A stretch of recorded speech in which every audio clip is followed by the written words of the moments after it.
Hey, you there! So, you fancy yourself a camper? Well, we'll just have to put that knowledge to the test as we learn the do's and don'ts of camping, won't we? Come on! I'm going up the country, baby, don't you wanna go? I'm going up the country, baby, don't you wanna? The first thing we'll cover is your equipment. Now, unless you're Joe Wilderness, you're going to need some equipment to get you through your trip.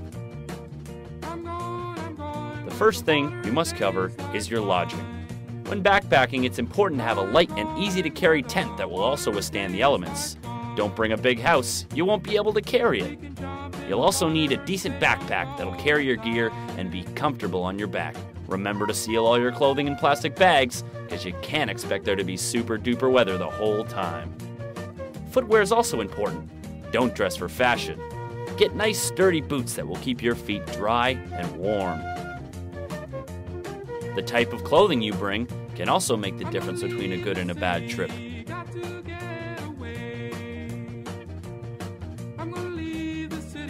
Polyester pants are comfortable and easily dried, but jeans, well, if they get wet, they'll be wet all weekend. Keeping a safe distance between you and the wildlife is a little bit hard from time to time, so don't go crazy with bug spray. Just bring a bug net, that'll keep the pests off you. Protection from larger wildlife is always a safe precaution too. It's best to keep your distance, but if a bear encounter is inevitable, a can of bear mace is an effective tool for deterring the animal. Don't try and fend the animal off yourself like Kelly here. Uh-oh.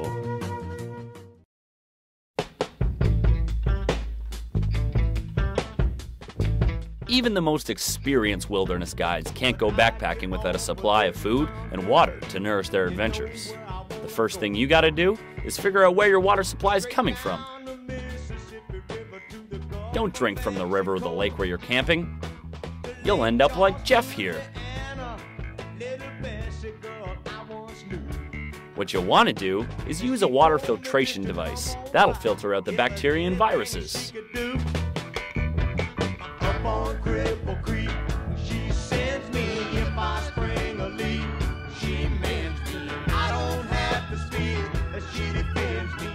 It's also very important that when you store your food at nighttime, hang it from a tree, out of the reach of animals.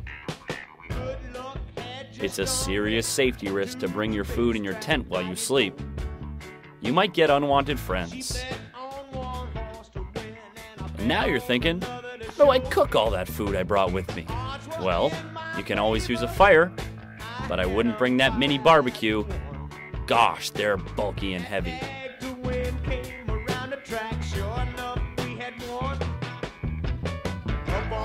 It's much better to bring a compact gas-powered stove. So if at the end of the day you'd like to relax with a few drinks, don't bring that beer. Like the barbecue, it's heavy and bulky. A nice compact drink will get the job done.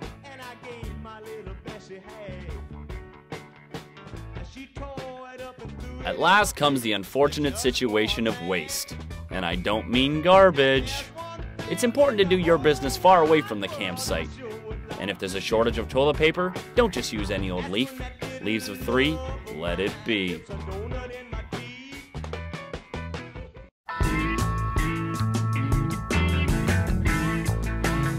Safety is always the main concern of any outdoorsman, as help is not readily available when you're in the bush. A comprehensive and compact first aid kit is always a good idea to bring in your backpack. And don't ever assume that you'll get by with just the bare minimum. Building a fire is good for cooking, warmth, and can often brighten the mood of a tiring trip. However, make sure you don't rely on cigarette lighters or other faulty materials. Navigation is another key aspect of camping, and though modern technology like a GPS is convenient, it may not always work in the conditions.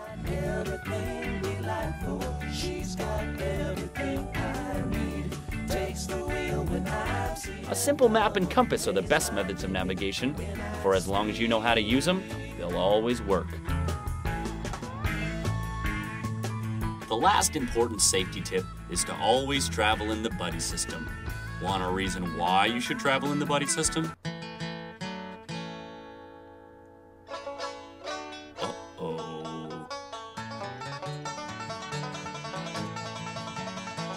Oh, crisis averted. So now you've got everything you need to go on a safe and fun-filled camping trip.